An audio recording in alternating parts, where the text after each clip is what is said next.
मैं भारत की महान भाषाओं में से एक तमिल भाषा में तमिलनाडु के कार्यकर्ताओं से बात नहीं करता, इसलिए मैं आप सबकी क्षमा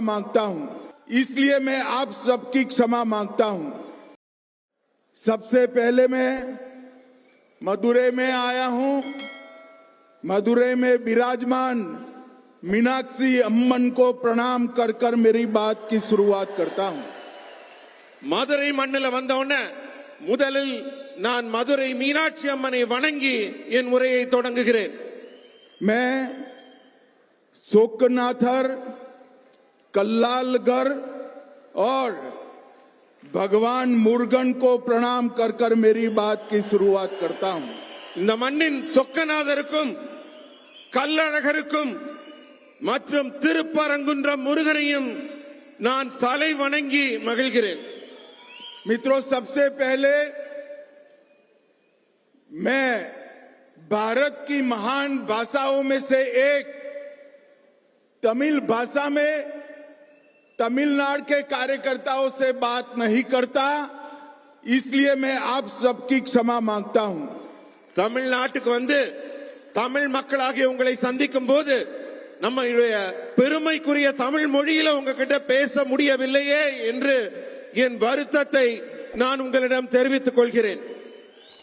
हमारा मदुरै एक शहर से बढ़कर 3000 साल पुरानी सभ्यता का, संस्कृति का प्रतीक है.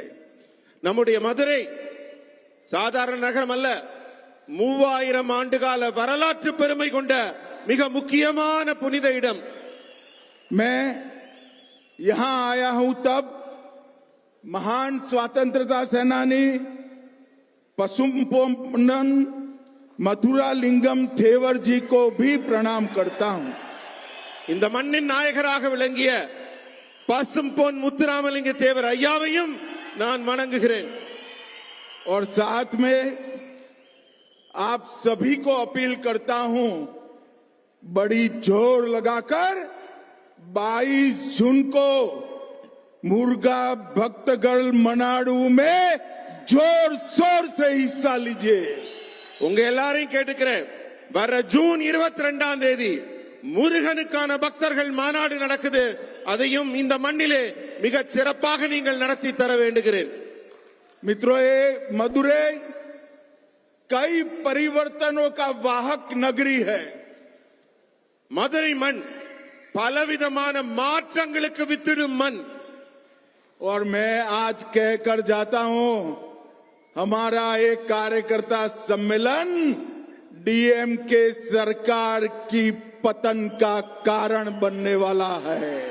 இன்றைக்கு இந்த மீட்டிங்ல உங்க எல்லார் முன்னாடியிலும் அத்தனை தொண்டர்கள் மத்தியிலும் சொல்லுகிறேன், இந்த கூட்டமும் ஒரு மாற்றத்தை உருவாக்கும், திமுக ஆட்சியை முடிவுக்கு கொண்டு வந்து வீட்டிற்கு அனுப்பும். 2026 में इस तमिलनाडु में फिर से एक बार एनडीए की सरकार बनने जा रही है. भारतीय जनता पार्टी एआईडीएमके की सरकार बनने जा रही है. உங்ககிட்ட எல்லாம் சொல்றேன், வரக்கூடிய 2026ஆம் ஆண்டு தேர்தலில் என்டிஏ கூட்டணி மிகப்பெரிய வெற்றியை பெற்று பாரதிய ஜனதா கட்சி அதிமுகவின் கூட்டணி ஆட்சி அமைக்கும். मैं रहता तो दिल्ली में हूं, मगर मेरे कान तमिलनाडु पर लगे हुए रहते हैं. நான் எந்த நாட்டின் எந்த பகுதியில் இருந்தாலும் என்னுடைய காதுகளும் என்னுடைய சிந்தனைகளும் தமிழ்நாட்டின் மேலதான் இருக்கிறது. ये मुख्यमंत्री जी कहते हैं कि अमित शाह डीएमके को नहीं हरा सकते. स्टालिन साहब, आप सही कहते हो, मैं डीएमके को नहीं हरा सकता, मगर तमिलनाडु की जनता डीएमके को हरा सकती है. இந்த நாட்டின் முதல்வர் சொல்கிறார், அமித்ஷா அவர்களால் திமுகவை தோற்கடிக்க முடியாது என்று. அவருக்கு சொல்றேன், அமித்ஷானால தோற்கடிக்க முடியாது, நீங்க சொல்றது சரிதான். ஆனா இந்த நாட்டின் மக்கள் தமிழக மக்கள் உங்களை தோற்கடிக்க இருக்கிறார்கள், காத்துக் கொண்டிருக்கிறார்கள். और मित्रों मेरी बात याद रखना, मैं देश भर के चुनाव में हिस्सा लिया है। मैं पब्लिक की नब्ज जानता हूं, जनता की नब्ज जानता हूं। तमिलनाडु की जनता इस बार डीएमके की सरकार को उखाड़ कर फेंक देगी। என்னுடைய நீண்ட கால அரசியல் அனுபவத்தில் சொல்றேன், மக்களின் நாடி துடிப்பை உணர்ந்தவனாக சொல்கிறேன். வரப்போற தேர்தல்ல தமிழக மக்கள் திமுகவை தூக்கி எறிய காத்துக் கொண்டிருக்கிறார்கள். भाई और बहनों, मैं तमिलनाडु की जनता का इसलिए भी आभार करना चाहता हूं कि ऑपरेशन सिंदूर के बाद हमारी वीर सेना और हमारे नेता नरेंद्र मोदी जी के समर्थन में जो तिरंगा यात्रा है तमिलनाडु में निकली है, वो देश के किसी भी हिस्से से कम नहीं है. சகோதர சகோதரிகளே, இந்த நேரத்தில் நான் உங்களுக்கு எல்லாம் குறிப்பிட்டு சொல்ல வேண்டியது என்னவென்றால், ஆபரேஷன் சிந்தூர் நம்முடைய தேசத்தின் அப்பாவி மக்கள் கொல்லப்பட்ட போது வடக்கிலே நடைபெற்ற அந்த நிகழ்ச்சிக்கு மிகப்பெரிய எழுச்சியும் மிகப்பெரிய ஆதரவும் நாட்டுப்பற்றும் தமிழகத்தில் இருந்து ஒரு ஆதரவு குரல் ஒலித்ததே, அதை நான் நினைவு கூறுகிறேன். और मित्रों, पहलगांव में आतंकवादियों ने हमारे निर्दोष नागरिकों की हत्या की, धर्म पूछकर हत्या की, और मोदी जी के नेतृत्व में हमारी तीनों सेनाओं ने पाकिस्तान के घर में घुसकर आतंकवादियों को सफाया करने का काम किया है.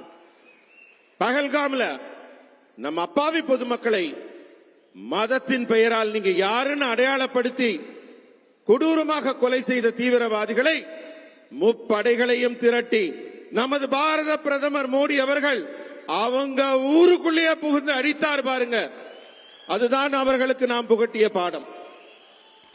भाई और बहनों, नरेंद्र मोदी जी प्रधानमंत्री बने उसके पहले कई आतंकवादी हमले हुए, इससे भी बड़े हमले हुए, मगर कोई जवाब नहीं दिया जाता. 14 में मोदी जी प्रधानमंत्री बनने के बाद उरी, पुलवामा और अब पहलगाम हुआ. हमने सर्जिकल स्ट्राइक, एयर स्ट्राइक और सिंदूर ऑपरेशन कर कर आतंकवादियों को करारा जवाब देने का काम किया है. இதற்கு முன்னர் கூட அந்த தீவிரவாதிகள் எல்லாம் தங்கள் கைவரிசையை காட்டி இருக்கிறார்கள். ஆனால் அப்போது எல்லாம் இத்தகைய வீர தீரமான செயல்பாட்டை எல்லாம் முந்தைய அரசுகள் வெளிப்படுத்தவில்லை. ஆனா பூரி ஆகட்டும், புல்வாமா ஆகட்டும், தற்போது நடந்திருக்கும் ஆபரேஷன் செந்தூர் ஆகட்டும், நமது முப்படைகளும் ஒன்று திரண்டு இந்தியாவின் வீரத்தையும் தீரத்தையும் திறமையையும் நிரூபித்திருக்கிறது. पाकिस्तान के अंदर 100 किलोमीटर अंदर जाकर आतंकवादियों के हेडक्वार्टर को जमीन दोस्त करने का काम हमारी वीर सेना ने किया है. பாகிஸ்தான்ல தீவிரவாதிகள் பதுங்கி இருந்த இடத்துல எல்லாம் 100 கிலோமீட்டர் அவங்க எல்லைக்குள்ள பறந்து சென்று தீவிரவாதிகளின் இருப்பிடத்தை கண்டறிந்து துல்லியமாக தாக்கி அவர்கள் இருப்பிடத்தை மண்ணோடு மண்ணாக்கியது நமது ராணுவம். और मित्रों, मोदी जी के समय में ही रक्षा उत्पादन में देश आत्मनिर्भर बनने जा रहा है. மோடி அவர்களின் ஆட்சியிலே எல்லா முன்னேற்றங்களும் எப்படி இருக்கிறதோ அதுபோல ராணுவத்திலும் கூட ஆத்ம நிர்பர் என்று சொல்லக்கூடிய தன்னிறைவான ஒரு நிலை ஏற்பட்டிருக்கிறது. அதனால் தான் மிகச் சிறப்பாக செயல்பட்டு இருக்கிறோம். और जब रक्षा क्षेत्र में आत्मनिर्भरता की बात करते हैं तो पूरे देश का युवा कावेरी इंजन का नाम बड़े गर्व के साथ लेता है. ஆபரேஷன் சிந்தூரின் வெற்றியை பற்றி எல்லாம் நாம் எல்லாம் பேசிக் கொண்டிருக்கும் இந்த வேளையிலே இந்தியாவின் வான்வெளி சாதனையை பற்றி சொல்ல வேண்டும். இந்த நாட்டின் இளைஞர்கள் எல்லாம் காவிரி என்ஜின் என்ற சொல்லை இப்போது உச்சரிக்க தொடங்கி இருக்கிறார்கள். और हमारे देश में बने मिसाइल्सों ने जब पाकिस्तान की एयर डिफेंस सिस्टम और उनके वायुसेना के अड्डे को तहस नहस किया, पूरी दुनिया आश्चर्यचकित होकर उसके देख रही।